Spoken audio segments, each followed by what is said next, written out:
The Dog and Deuce Show is produced by Dymar Productions in association with Studio B Productions.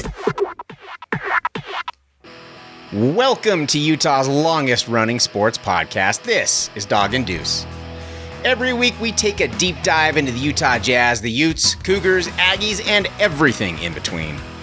Playoff basketball is finally upon us. Right now we don't know who the Jazz will face in the first round, but I think we got a pretty good idea. Plus, LeBron was the hero of the play-in tournament. Real Salt Lake grinds out a scoreless tie, and the PGA Championship starts this week.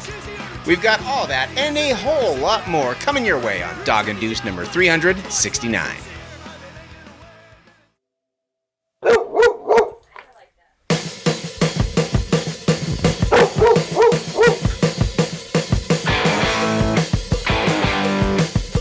From Studio B in Salt Lake City, this is Dog and Deuce. Join the conversation at doganddeuce.com or send an email to doganddeuce@gmail.com. Thank you for listening to episode 369 of the Dog and Deuce Show. If you want to know more, and I sure hope you do, follow along with the show notes at doganddeuce.com. Watch the show all weekend long on K-Patter TV or Backcountry TV, or you can listen wherever you get your favorite podcasts. We would love to hear from you. Send us an email to doganddeuce@gmail.com. I'm Dog. And I'm Deuce. And this is episode 369. Nice. Dog and Deuce. It was a long season for the Utah Jazz and for the NBA. Finally, the playoffs are here. Now, you and I have been kind of, for a while now, I don't know, is fatigued the right word? Of just kind of the grind that was the end of the season? What is the right word? I mean, I don't know. You should be stoked. All the games mattered down the stretch. We weren't fatigued. We were jacked up and stoked. More teams were playing for stuff. I will say that.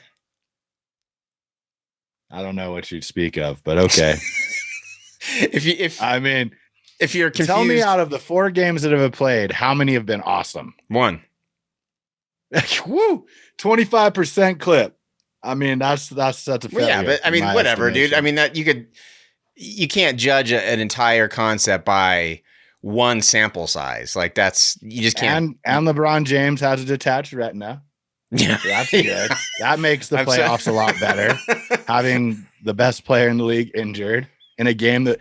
Here's the thing that I think you guys might be missing, and we can move on. Do you realize that what we have tomorrow night, we could have had a week ago? Because the separation between the Memphis Grizzlies and the Golden State Warriors was 1 game. They played the last game of the year. The NBA scheduled it right. That could have been your play-in game. And now we just had to prolong it, get an injury. You should be frustrated because LeBron's just going to add to his legacy. So that'll be frustrating for you. And I'm sure he's faking it. But needless to say, I maintain I see no upside. And I think if you're listening around, people are coming to my side. I heard, and I don't want to quote him, but go check Ryan Russillo, go check Jeff Van Gundy. I mean, the list of people who are coming to the side of the play-in or starting it earlier, they're coming. And you guys will come around too in 2 years when it's canceled. For those who are confused by what we're talking about, we've had a very spirited disagreement over the merit and how good and exciting the NBA play-in tournament is for the league as a whole. And I mean, I just maintain that more teams were playing for positioning down the stretch than normally would have, and that made for more entertaining basketball. That's my whole thing. And more eyes were watching. You're telling me Adam Silver's not ecstatic by having the Warriors and the Lakers like prime time, no other games on in a very important game. I think he's ecstatic. I don't know what the ratings were, but I imagine they were just through the roof. Lots of eyeballs. He's ecstatic if it doesn't affect LeBron James. He's fine. And we aren't done. He'll be ecstatic if Steph Curry gets through without getting hurt, or Draymond Green. True. I mean, sure. Is he ecstatic? Eyes on. I mean, I would argue that the Bruins Capitals game was more intense than the Lakers Golden State Warriors game because it actually mattered. But that game didn't matter. That game, the game last night with the Lakers and Warriors didn't matter. No, it literally didn't matter. It mattered to Suns fans. It mattered to Jazz fans. I'm sure it did. It mattered to Laker fans. Sure it did. It mattered to Warriors fans. It mattered, man. That's what we need to do is make sure Lakers mattered. And the Warriors fans are more catered to in this world. I mean, you obviously didn't hear the part where I said it mattered to Jazz fans and mattered to Suns fans and Memphis fans. Like did it matter? Because the Jazz don't know who they're playing.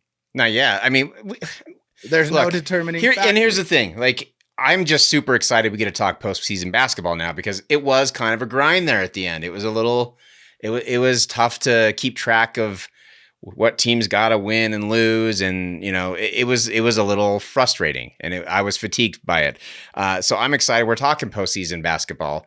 The Jazz don't know who they're playing, and I do not want to at all besmirch the Memphis Grizzlies because I actually like that squad. I like Ja Morant. I like the whole team. I think they're likable guys and they're fun to watch, but Steph right now has turned on full beast mode. And I know he doesn't have the surrounding cast that he has in the past, but he's a scary dude when he goes beast mode. And the way he's playing right now is really tough. It's going to be very difficult for the Grizzlies to take down the Warriors. So I mean, I don't want to just say the Jazz are playing the Warriors because as of right now, when we're recording this Thursday morning, we don't know, but I'm really inclined to believe it's going to be the Warriors. Yeah, it would be hard to imagine it's not. I think it was proven to me last night. I mean, here's a little something for Jazz fans. Unless you're willing to admit that Draymond Green is the most important player on the Golden State Warriors, it's really hard to say Rudy Gobert is. I look at what they do, and it's so comparable. And one might argue, actually, Draymond Green plays a more significant role because of his ball handling ability and his ability to have that 3-on-2. The reason they lost last night is because Draymond struggled. And the beauty of it is if Clay was there, it would be insane. Like his ability to dictate the pace of play from a power forward position. Did you think that was an intentional foul last night on LeBron James? Do you think that should have been called intentional? Yeah. I mean, I totally agree. I absolutely. And Jeff Van Gundy, and I love Jeff Van Gundy. I mean, I think of all the analysts and commentators out there, I think he's one of the best, and I think he's right the majority of the time. And he's not afraid to call out refs and the league and everything, and I really enjoy that.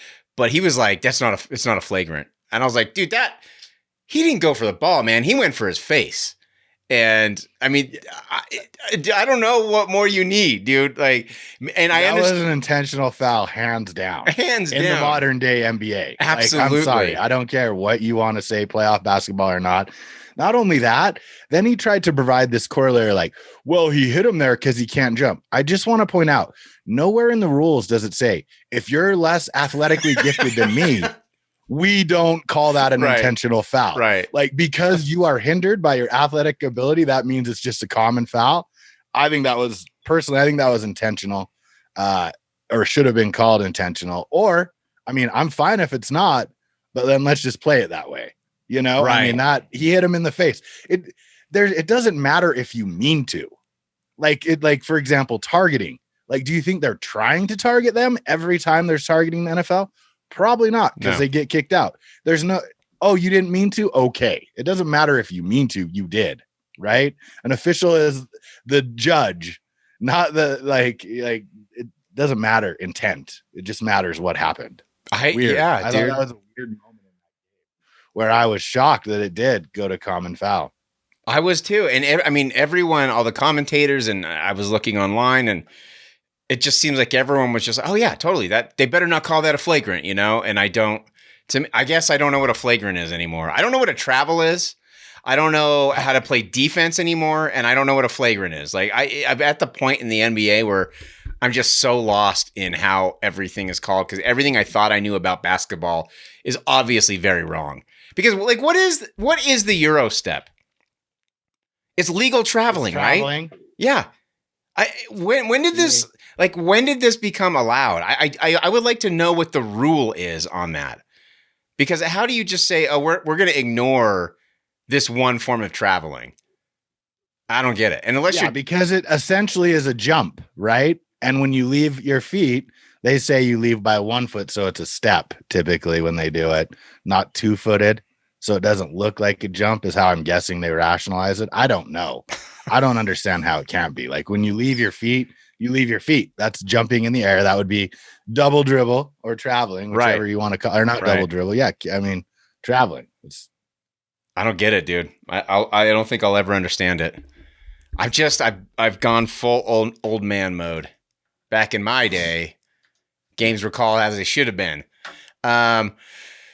So yeah, okay. I'm glad you brought up the Draymond Green thing because I was gonna tell you, and I was thinking about this. Like I understand for the first time, I understood what you were saying about Draymond Green being the most important player on the Warriors. I don't agree with it because you still have Steph Curry, and to me, it really comes down to if Steph Curry was gone, are they going to be better without Steph Curry or without Draymond Green? You know, and obviously they're going to be better without Draymond Green if Steph's still in the lineup.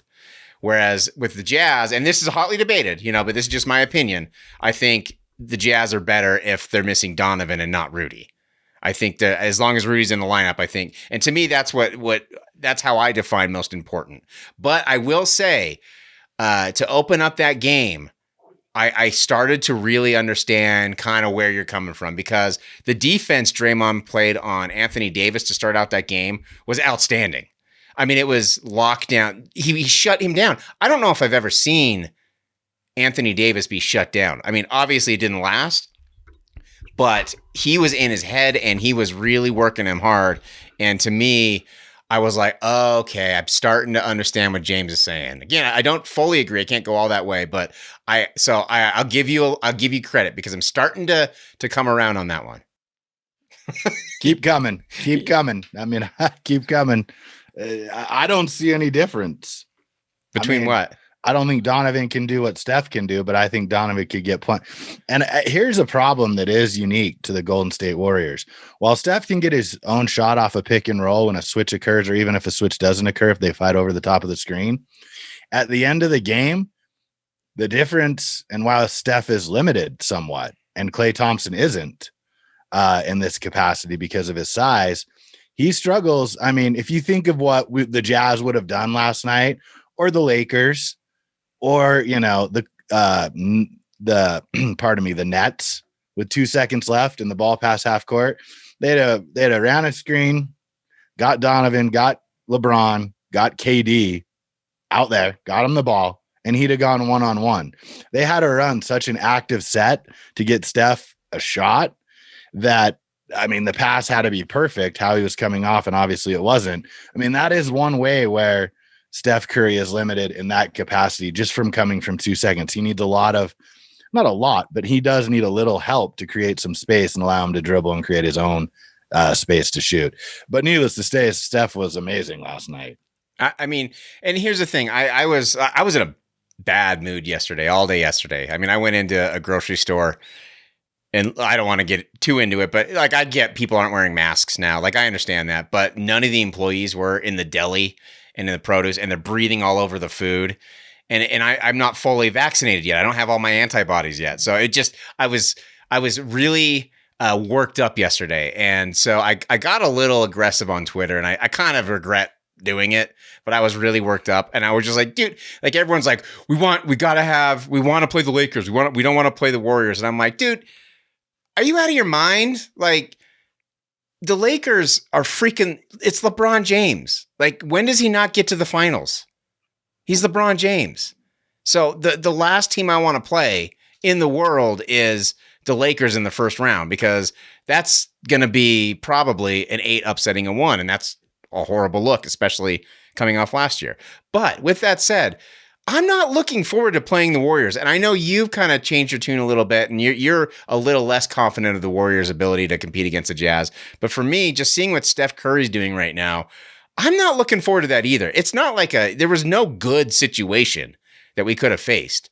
But I would, if I had to choose, you put a gun to my head, I would have wanted the Warriors. I mean, yeah, just look at what it took though last night. The reason I don't, again, fear the Warriors. I mean, are you going to tell me Andrew Wiggins in 4 out of 7 games is going to drop 21? He played out of his mind, and he's had a good year. I may have besmirched him a little bit last week. He's had a good year, and he plays every game, and that's excellent.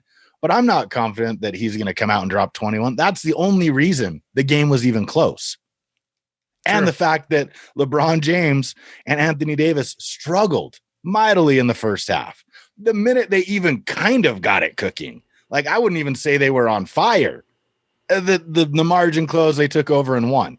Here's the reason I don't fear the Warriors. It's not because Steph isn't playing like a madman and doing everything in his power and quite possibly beyond it, if that's even a thing, if you believe in beyond powers of earthly people. But I mean, there's just not enough there. There's just not enough there to scare me. Steph can't score 100 points. Right. Steph can score 50, and that's fine. And I don't think they're going to beat us. It'll be closer than I'd like it, but I just don't think they're going to beat us. I mean, I will be shocked if it goes more than 5 games, honestly. And if it does, I think if you're a Jazz fan, then you have a lot more to be concerned about. Look, I agree. I actually agree. I don't agree with the 5 games, but I know what you're saying. The supporting cast isn't there. And you saw that last night.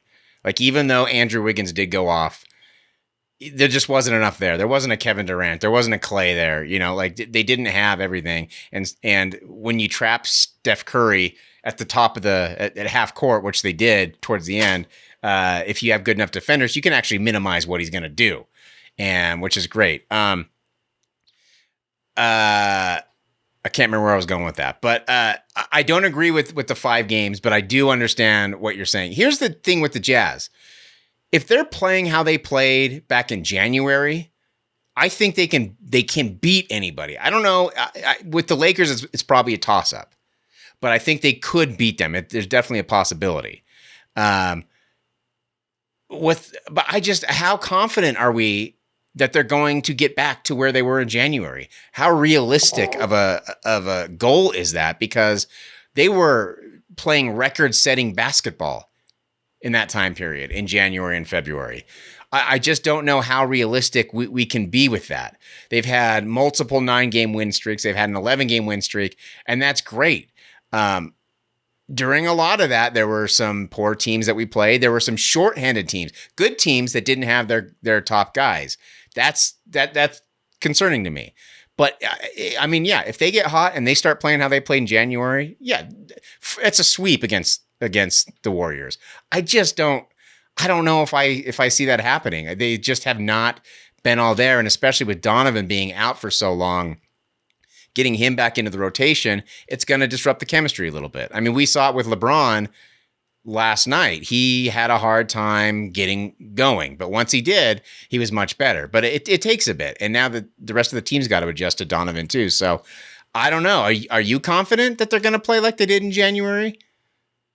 I think that metric is high. Right. I don't think they need to play like that to make a run deep, because that's an insane, unparalleled, unprecedented run in NBA history. So I wouldn't even set the expectation there. But there are certain things they can do, mainly not turning the ball over and rebounding, that would lead me to believe that they can come near it, right? And you're right. I mean, a lot of the wins versus the Clippers were without Kawhi. Some of the wins versus the Lakers were without AD and LeBron, or vice versa, one or the other. So there's a lot that we don't know, even in those victories, which kind of makes, predicting, right, how a series can go all that much more difficult. And I think that'll continue to be the case as time goes on, especially with the play. And I think what you're going to have is a whole bunch of not knowing, because of adding 2 teams. I will say this, though, like, the Jazz shouldn't fear anyone. I don't think they need to play at that level to make a deep run. I mean, I'm just not amused. And another thing I want to add in, as far as the Golden State Warriors, they played 8 players last night. That's all they got. He's not going past 8 on his bench. And while the Lakers made an effort to slow the game down, the Jazz won't. The Jazz are fine playing fast, like the Warriors. That's how they've played all year. It may affect Donovan, and his wind early on in the series. But when you're playing 8 and the Jazz can go to 9 or 10, I think that's an extreme disadvantage, even if you have Steph Curry. I mean, Steph Curry played like 41 minutes last night and he was spent, and he's going to play another, however many minutes on Friday, and he's going to be spent. So he'll show up and be Steph Curry, but I think all signs point to I do not fear the Golden State Warriors. I mean, Steph can have these crazy games and they lose. I think I pointed that out last week. Even the pace he was on, they were 7-3 over the last 10 games before the Memphis game, but they were 3-3 before the last 4. They were on a 4-game winning streak. So even when he plays that well, it is not like the old Splash Brothers where there's a 2-headed monster. At this point, there's a 1-headed monster. And if Andrew Wiggins gets 20, they can be in the game against an elite team, not even win it. So, I mean, sure, will it be demoralizing? Will Steph do Steph things? Will he be crazy? Will we be like, oh, he hit another one? Gosh, yeah, of course, that'll happen. And then the Jazz will win. And so I just am not. And if they don't, then we have mischaracterized who they are. Well, and that's the thing. The only way with Connolly, Gobert, Ingles, Mitchell, Clarkson, Borg, 6 players. If we can't beat them with 6 players in one, we got versus 1 player for all practical purposes, bigger issues. Well, I mean, we got 3 all-stars. I think you just hit on my concern about the Jazz. Not my concern. I'm torn. I want to believe they are who they were in January. Maybe that was the peak, but I want to believe that they can be right around that level of play. Maybe not that high because that was ridiculously out of this world. But at the same time, my eyes are not telling me that they're that team. My eyes are telling me that they got really hot at that moment and they looked outstanding, and they managed to find some synergy that is out of this world, and it elevated them to a level that has never been reached by many teams ever in the history of basketball. But I don't think that I just don't, I haven't seen it. And I know we've been shorthanded. I get that. I know that's a big part of it. But at the same time, when's the last time we won an overtime game? I think, correct me if I'm wrong, I think it was 2018. 2019 at the soonest. To OT, man. We should not be going to OT. Well, I understand, but at some point, and not necessarily overtime, but at some point, it's going to be a close game. That's why that Denver win was so encouraging to me, because we saw a shorthanded Jazz team dig deep and find a way to win a close game. I wish we would have seen more of those throughout the season. If we had seen more of those, I think I'd feel more confident going into this. But we know that we can blow teams out. That's not even an issue. I'm not worried about that. I think we will blow teams out in the playoffs, but we've got to find a way to win those tough pressure games. And I just haven't seen enough of a sample size to convince me that that's something we can consistently do yet. I'm not saying it's not going to happen, but I am just saying going into the playoffs, I am torn at who this Jazz team is. I don't know who they are. But I will say this, I think I know one person who agrees with you that the Jazz should not be scared of anybody, and that's a good friend of the show. He's also one of the hosts of the Horrify podcast, Doug, on Twitter. He's at Doug Tones. He was saying the same thing last night, saying if the Jazz are scared of anybody, they shouldn't even be in the playoffs. And I think you guys are absolutely right. But I'm a fan. I get to be scared of teams. That's my job. Yeah, I mean, look, are we just specifically talking about the Warriors, or are we talking about in general? I'd say Warriors and Lakers, or just in general. I mean, I get it in general. I mean, you don't want them to be scared of anybody. You want them to be excited to get out there and face the challenge of taking down the defending champs and former defending champs. Yeah, I mean, and I don't think the players are. And this is sort of the concept of, trying to tank. I think what the Clippers did last week, they should be fined for. losing to, who did they lose to on the last game of the season to try to avoid the Lakers? Oklahoma City. A team had won like 2 games in the last 25 or something like that. Like, I mean, everyone's telling me how games mattered. Clearly that one didn't. Like, they literally lost to a team that is obviously trying to tank. Like, that's absurd. They should be fined. You know how you make people play games? Right. You fine them, because that's how owners and players, that's the only thing they understand at this moment. Dinero, greenbacks, true, moolah, money. Take away their money, then their behavior might improve. They actually might play. Having said that, from a Clippers perspective, and given how it ended last year, I find that move specifically sort of confusing, because if last year, I think the Clippers were picked by more people than not to at least be in the finals and win it. Like, yeah. I think it was a toss-up between the Lakers and the Clippers, and it was probably 50-50. The fact that playoff P, Kawhi Leonard, and Tyronn Lue are trying to avoid the Lakers when I think, 1-12, they have a more talented squad, is bizarre. And the mindset for which a coach tries to have that bestowed upon them and think that that's okay is even more bizarre. Jerry Sloan right now is just, first of all, he's rolling over around in his grave about this play-in. Like, play-in? We're having play-ins? You're claiming Jerry Sloan. Every fabric of Jerry Sloan's. You're claiming. So, let me just say, you no longer like Jerry Sloan. Dude, hold on. Secondly. Oh, man. So you're just going out on a limb and you're just claiming Jerry Sloan as taking your side in this debate. What, you're assuming he wouldn't? I mean, what evidence do you have to believe that he would want something to change? That's low.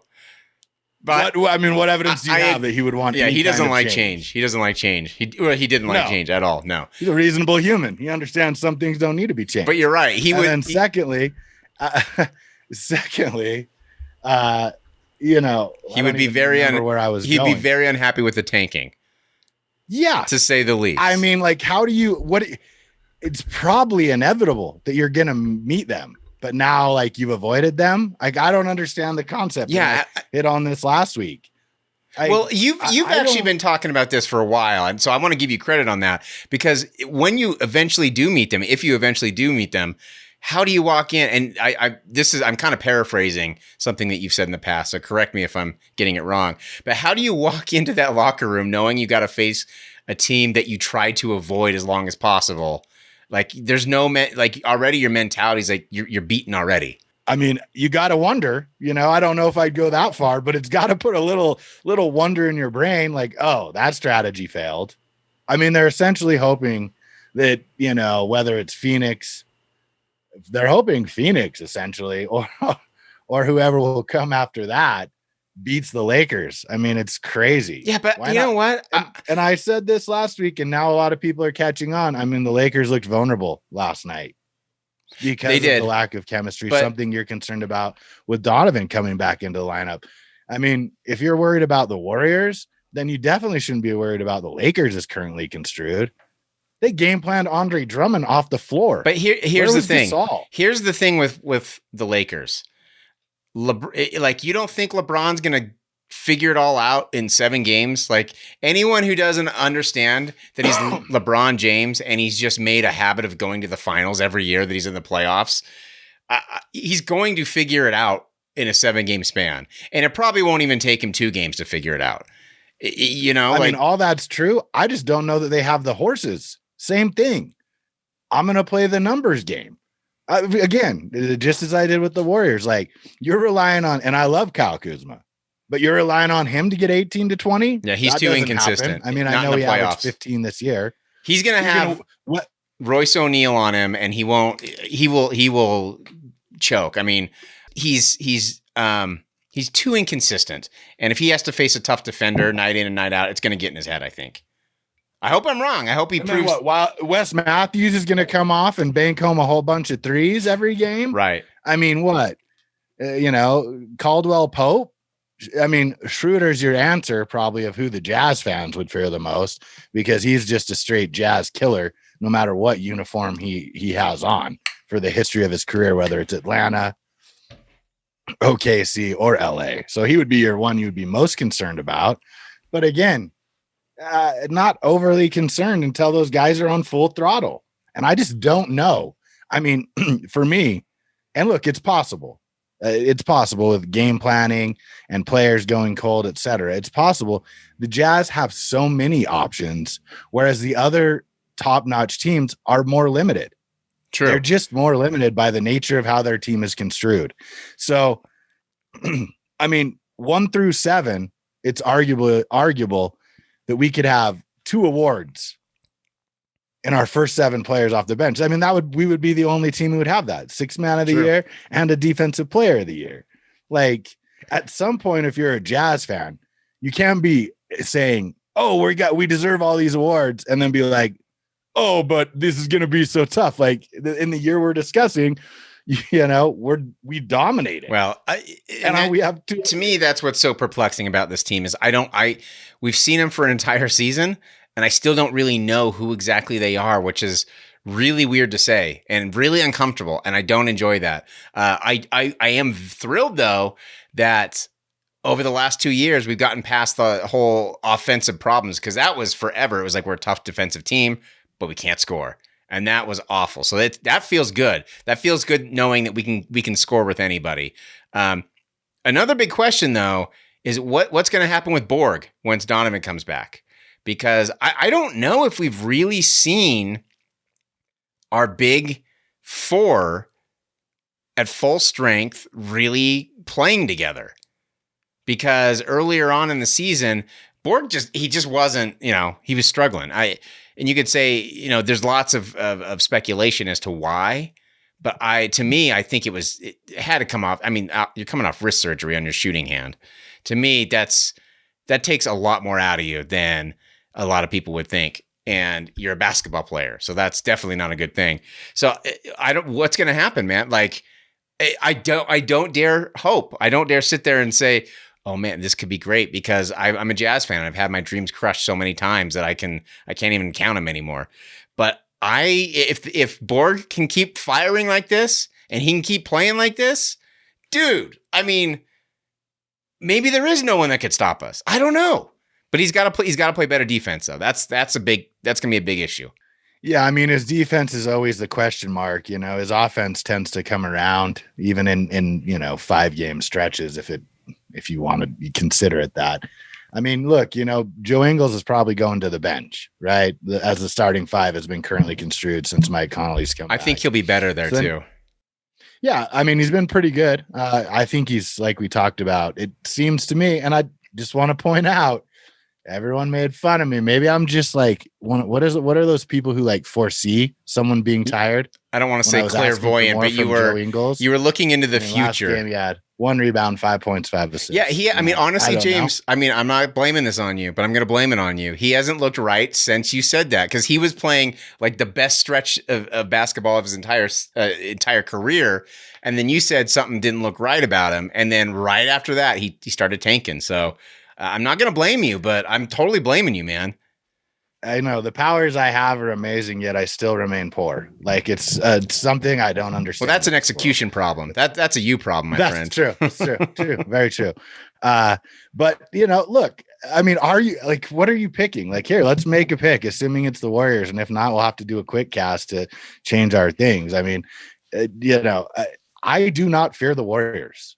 I have zero fear. Zero. I just don't know how you can tell me and in fact, if it goes more than 5 games, then I'll start to be worried about the Jazz. Okay. Then I will start to be worried. That's your litmus test then, essentially.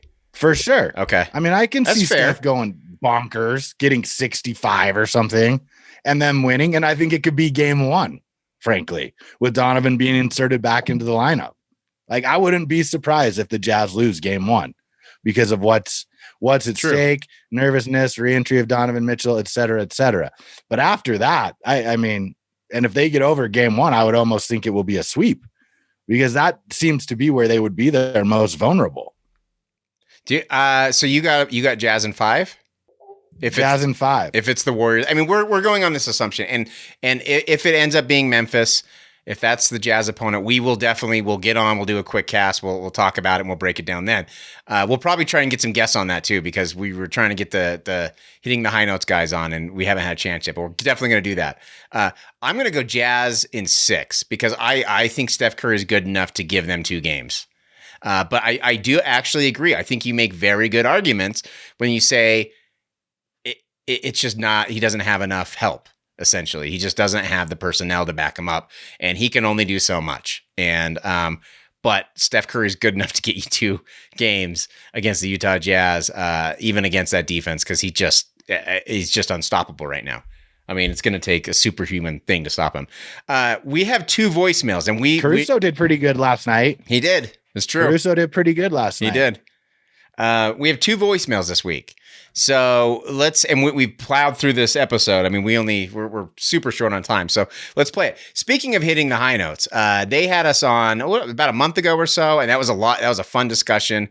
We were kind of starting the final stretch of the season, and we were kind of looking ahead to that. And so we want to thank them. We're going to get them on this show too, so we can talk some playoff basketball. But Jared, who was actually not on the show, he is one of the hosts of Hitting the High Notes. He was not there, but he did leave us a voicemail. Hey guys, Dog and Deuce. Sorry I missed you guys over on the Hitting the High Notes episode when you came on. It was a great lesson, and I really enjoyed having you guys on there. This is your boy Jared, aka Go the Distance 49 on the Twitter machine. I just wanted to say, per your last episode when you were talking about the Warriors, for the record, Jordan Poole is a second-year player, not a rookie, dog. Get it straight, bro. He's improved a lot. Other things, JTA is legit. I want to say it's Toscano. I can't remember if his last name's Anderson or what. I just know the initials, JTA. And he was good last night too. Like he hit a couple opportune shots that were really good. So we'll give him some credit there too. They've got some decent role players there and now they're signing Gary Payton to a rest of the season contract, which I think is a good move for them. Anyways, that Warriors team, they're not as horrific as you might think. If they had James Wiseman and Steve Kerr wasn't using him like Steve Kerr was a dunce, then I think they would have been a much more formidable team. But Kevon Looney's playing at a high level he's a limited player. He's a good bench center though, and he always seems to give the Jazz problems. He plays well against our bigs. He does. That's been a frustrating thing to see Looney play that well against some of our big guys. Anyways, I'm not afraid of the Warriors per se, and I'm not afraid of the Lakers. And I think Deuce hit it on the head, man. He's basically trying to tell you, Alan's trying to break it down and say, the Jazz aren't gaming for any specific matchup. They just want the 1 seed, so they got home court advantage, no matter who they face. And I think that's the move. I mean, then you have it throughout the playoffs. If you make it to the finals, you have it in the finals, guaranteed. You have it if you play the Suns in the conference finals. You have it no matter what. And I think that's a good thing. It's a good thing to want to have in your back pocket. And the fact that now Mike Conley is listed as questionable tomorrow. Obviously, I'm recording this on Thursday night. So hopefully we get to see Conley come back and play well in at least one of these 2 last games before the season wraps up. And he said this in the day that we posted last week's episode. So it was on Thursday. So, but it fits perfectly with what we were just talking about. But I don't know how much that's going to tell us. I mean, tomorrow's going to be the interesting one, the Kings game. I don't know what to think about the Kings game. I think the Jazz are just exhausted right now, and hopefully Conley can come back and Ingles can play a little bit less minutes because he's looking worn out. Haggard. Anyways, love the Jazz portion of the pod. Love everything otherwise. Looking forward to watching some more Real this year. I really kind of lost track of it last year because they were really bumming me out. And he got caught by the timer, dude. This is a timer cut. I know. So Nate is not the only one who has done it. There have been many people who've got cut off by the timer. I need to mention in the voicemail message when people call up, that there is a time limit. There's a 3-minute time limit, so it will cut you off. I'm sorry, Jared. I'm sorry about that. But if you'd like to send us a voicemail or text, we would love to hear from you. 801-477-7678 to make it a little bit easier for you. It is 801-47-SPORT. We want to hear what everyone has to say. I want to talk a little Real Salt Lake in a second, but I haven't listened to Nate's voicemail yet. So but I have a feeling there's going to be some play-in tournament debate talk because I know he's on my side on this. We don't have time to get into it deep tonight. We only have like 15 minutes left of the show. I mean, we might have to go long, and if we do, we will. But here's Nate the Hemorrhoid. I have no idea what he's going to say. Hey, boys. So I just want to say that it was probably my positivity that helped the Jazz finish in the top spot.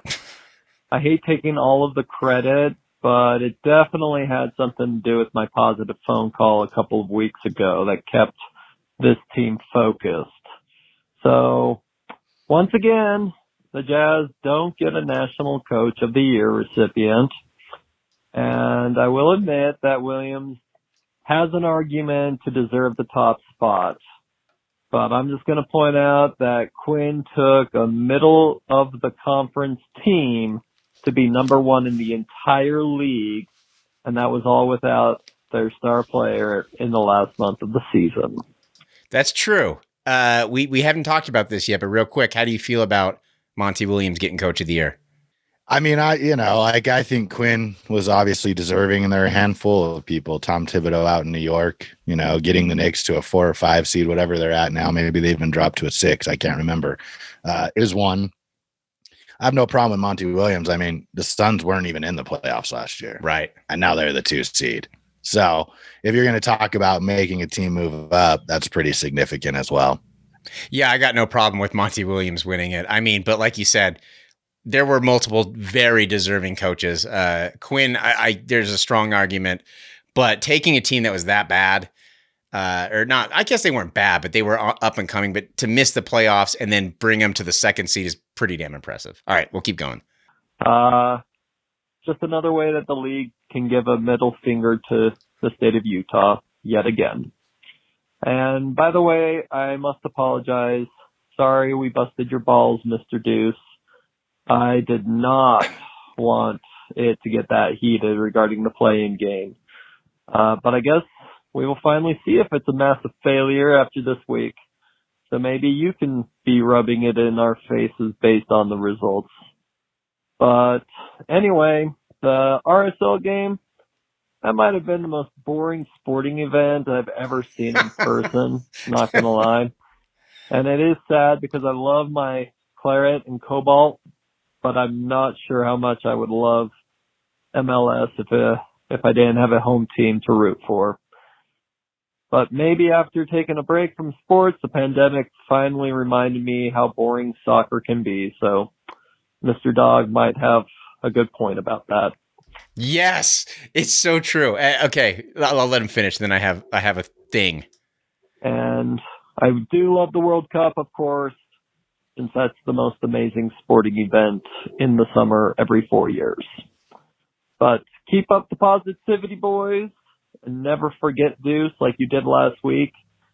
Thank you for making the hemorrhoid a part of your day. Bye-bye. Stealing your line, man. Stealing your line. Okay, he's right. Like, here's the thing.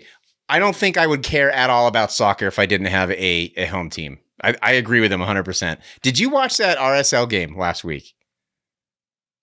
Only bits and pieces. It's always on, but I'm never especially Nashville. You got to know the opponent. I mean, they're going to drop and make it miserable and boring and probing. And it's not exactly, it's like watching the Italian national team. Score 1 goal. They didn't even score a goal. And then just drop and defend and make you break through this wall. Like a defensive trap sort of game. It's boring. I get it. See, I didn't know that. I don't know anything about Nashville. I don't know anything about even RSL. I'm not super familiar with because, I mean, we used to cover them quite heavily during the Raimondo and Beckerman days. And so for me, this is like relearning, and it's been fun. But man, I watched every minute of that game. A 0-0 draw.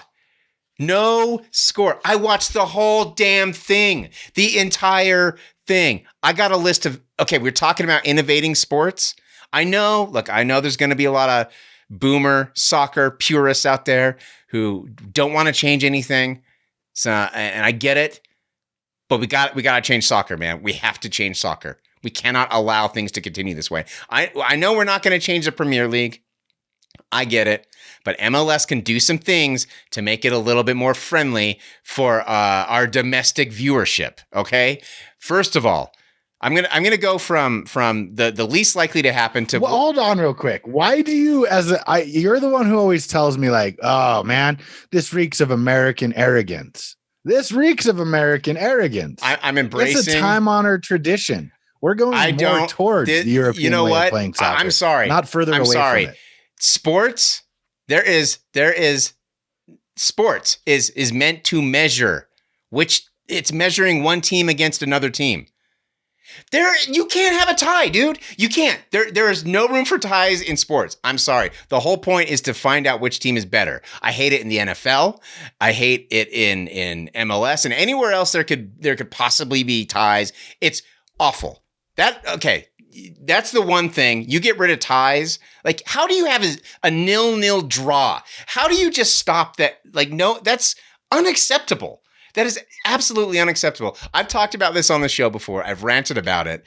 That is not okay in sports. You need to either go to extra time or do one of the most exciting things soccer can do. They have it, dude. They have it at their beck and call, and that's the penalty kicks. Go to penalty kicks. Do a shootout. There's nothing more exciting than that. I don't understand. It's like, but it's not really a determinator. It's not I mean, when you do that, you have to go into the hockey aspect where you each get a point and then one gets two. I don't care. It's not really a true determination of. That's fine. I don't care. I honestly don't care because I would take an undeserving team winning more than a 0-0 tie, a draw, a 0-0 draw. What the hell? No, there's no sport, dude. You want undeserving teams to have a chance. This is why you're for the play-in. But here's the thing, you don't approve of ties. You have ideas to help improve NBA All-Star Weekend, and they're fantastic ideas, by the way. I have ideas to help improve MLS, and I got a lot of them. Some of them are more realistic than others, but the one that must happen, you cannot have a tie in sports. It's not sports. And you especially cannot allow a scoreless tie. I will never understand how any sport can even have that as a possibility. And it's hard to respect any sport that can have that as a possibility. All right. Whoa. I'm done. I disagree wholeheartedly. It's hard, dude. It's hard. I'm not saying I don't respect soccer because I do. And it's fun when it's played really well. But the fact that you can have a scoreless draw is like, dude, it's a stalemate. You can have that in chess, which is a sport. Well, what they need to do in chess, played each other to a draw. No, what they need to do in chess, there was no better team. If there's a draw in chess, they need to have a ball kicking tournament where they kick each other in the balls, and the last one standing wins. That's what they need to do. That would be enthralling. You ever seen chess players? Yes, chess. You probably should go for darts. Darts might be more in their bailiwick. That's true. Take them to another bar game. That's true. I like that. Cornhole. Let's do cornhole. Okay, that's my rant. RSL's playing this weekend. Who are they playing? Let me look. I pulled it up and I was just so fired up about this that they're playing in Dallas, right? Yeah, they're playing FC Dallas. Hopefully it'll be more exciting because that was a god awful game.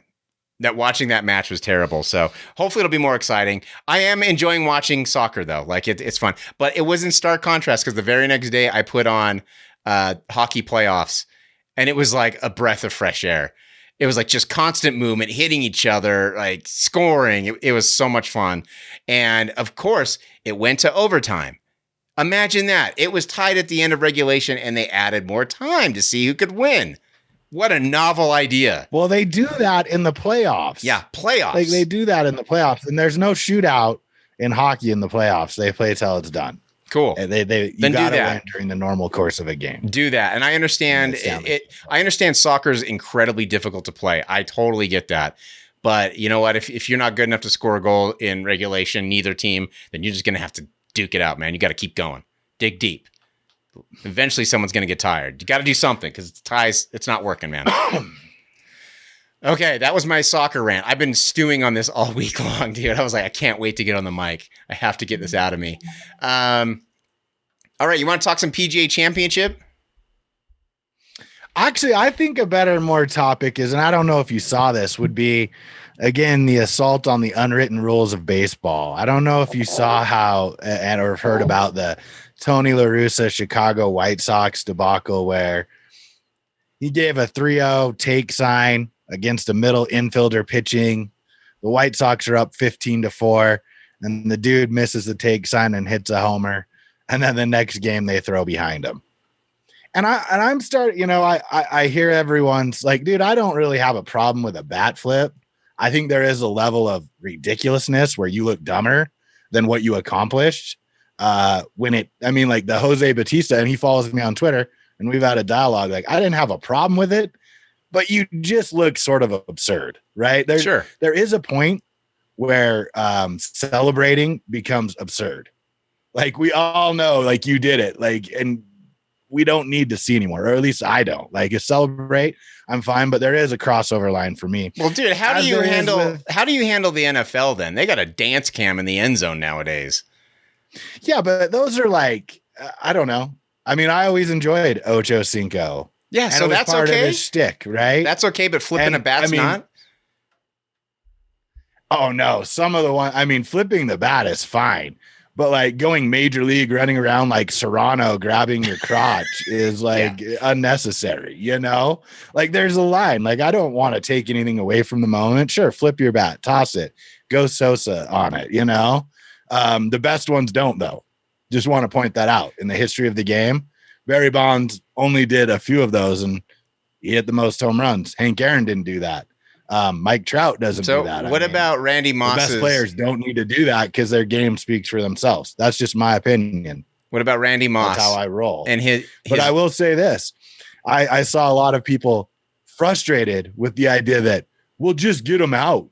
Just strike them out. Well, if you're up 15-4 and you have a middle infielder pitching and your head coach won't back you up, there is a certain amount of respect the game, in my estimation. And maybe this makes me a boomer. Maybe it does. I really don't care. Most of the people who say that didn't play baseball because that gets you thrown at. Like, it's unnecessary. And then I hear a lot of people saying like, well, what are they supposed to do? Just get out? No, you're supposed to take on 3-0 up 15-4. Even if there's a normal pitcher in, it's a sign of respect because everyone tells me that baseball is boring because they don't score a lot of runs. So a comeback seems very unlikely.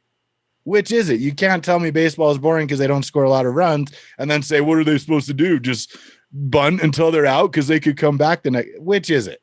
Like, I argue from the standpoint of this. First of all, respect your coach. I don't know that he missed it. I think he was making a statement. And then B, I really don't have a problem with someone throwing at you. Like, that's how you police the game. I go back to Capitals and Bruins. Tom Wilson Rangers. Tom Wilson does something that I think is inappropriate on the ice. You know what they do? Next game, it's the blue line. Pucks dropped, they all fight. Right. At some point, unwritten rules are there for a reason, and it's actually called protection and respect for the game. I don't know, man. It has nothing to do with celebration or get them out. I think baseball could use more celebration. I think it could use anything that makes it more exciting. I think pitchers throwing at guys like, yeah, it's not safe, like, it's not good. But to me, it gets me interested, and it's hard to get me interested in regular season baseball. But I watched that because I thought it was pretty funny and it was entertaining to watch. It's like people who get excited about, and I don't, but people who get excited about crashes in NASCAR.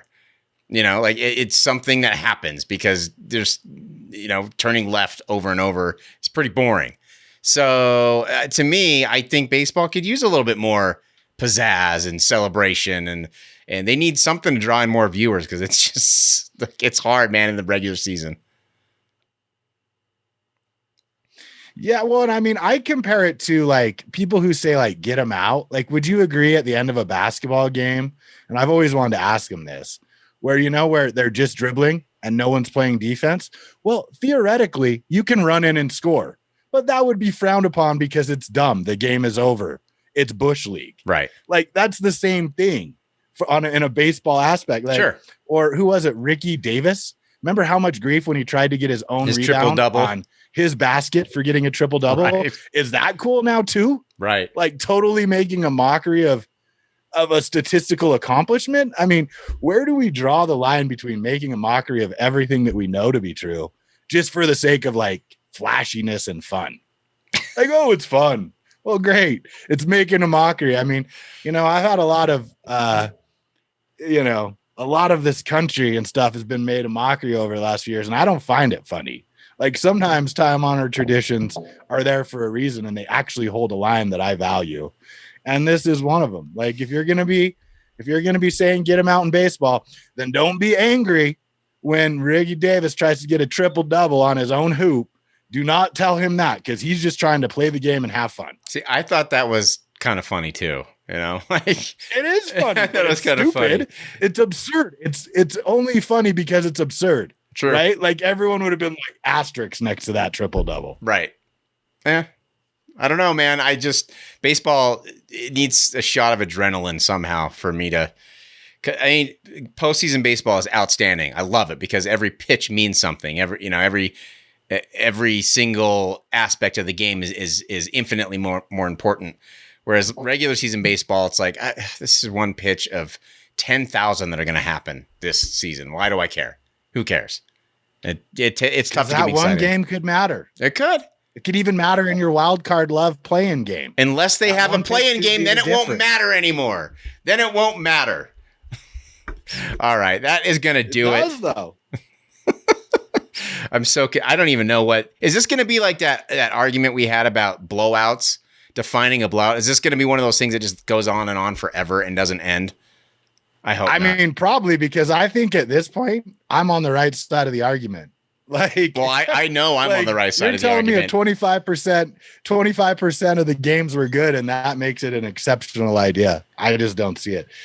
Well, small sample size. Hey, we'll see. I mean, if Steph gets hurt tonight, then we're out of time. But this is definitely an argument and a debate that will inevitably continue until the end of time because it just does not seem to want to end. But that is going to do it for episode 369. Nice of Dog and Deuce. We will be back. Not next week because you are going out of town, or maybe next week. We're trying to figure out the schedule. We're going to figure it out. But you're gonna miss playoff game, man. You're gonna miss playoff game on Wednesday. I'll be watching. You'll be watching in a pristine locale. Yeah, much better. Well, have fun, and we will definitely try and get a show out for next week. So come back. We're going to be talking playoff basketball and everything else going on in the world of sports, and we want to know your thoughts on it all. So hit us up. Send us an email to doganddeuce@gmail.com. I'm Dog. And I'm Deuce. And we will talk to you next week. Thanks for making us a part of your day.